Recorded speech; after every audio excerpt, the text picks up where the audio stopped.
Governor মহোদয় যে ঘোষণাটা দিয়েছেন সেটা কি আপনারা বুঝতে পারছেন? বুঝতে পারছি।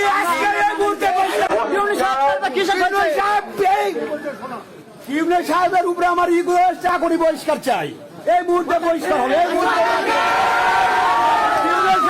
ক্ষমতা আছে, যদি না থাকতো না সে বলতাম তো। এটাই মেয়ের বাবা, এখানে শুধু আমি না, আমি মেয়ের বাবা কথা বলছি না, আর অন্য অনেক মেয়ের বাবা আছে। এই স্কুল নষ্ট করে দিয়েছে এরকম এই মাস্টার হেডমাস্টার এই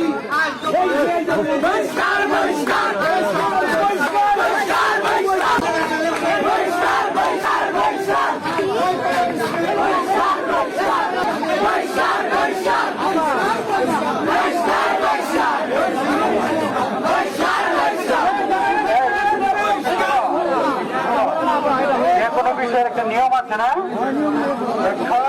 সরাসরি এইভাবে মানে কাউকে বহিষ্কার করা যায় না। গভর্নর মহোদয় যেটা করেছে বহিষ্কার করা হবে,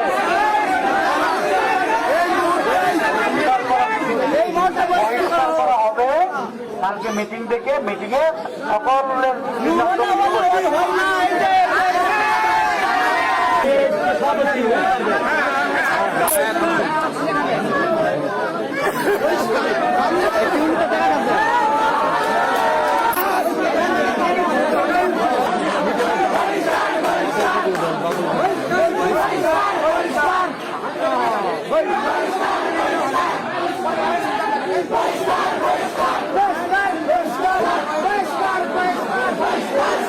হ্যালো, ওয়ালাইকুম সালাম।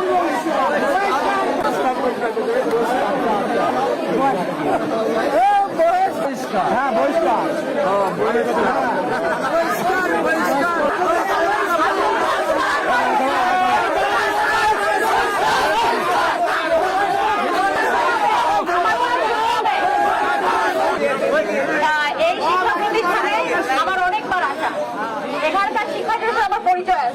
আমি একজন সরকারি কর্মচারী। সরকারি যে প্রচলিত আইন বিধি রয়েছে সে আইন বিধির বিরুদ্ধে ঘোষণা দিয়ে কারো বিরুদ্ধে ব্যবস্থা গ্রহণ করা যায় না, কিন্তু আমার উপর বিশ্বাস রাখতে হবে এবং আপনারা যে অন্যায় করেছে তার অন্যায়ের শাস্তি আপনারা দ্রুতই দেখতে পাবেন। আমরা চাই না আমাদের কোনো একজন যে অন্যায়কারী যেই হোক না কেন তাকে কোনো মবে স্বীকার করতে। আপনারা আপনাদের যে দাবি তুলেছেন সেই দাবিকে আমরা অ্যাড্রেস করেছি এবং আমাদের আমি নিজে চলে এসেছি এখানে, আমার সঙ্গে ওসি মহোদয় আসছেন, আমাদের স্থানীয় যে চেয়ারম্যান তিনি এসেছেন এবং হচ্ছে আমরা যে তার জন্য যে আইন রয়েছে চাকরি বৃদ্ধি সেই অনুযায়ী ব্যবস্থা নেব। একজন আপনারা যদি এইভাবে মিছিল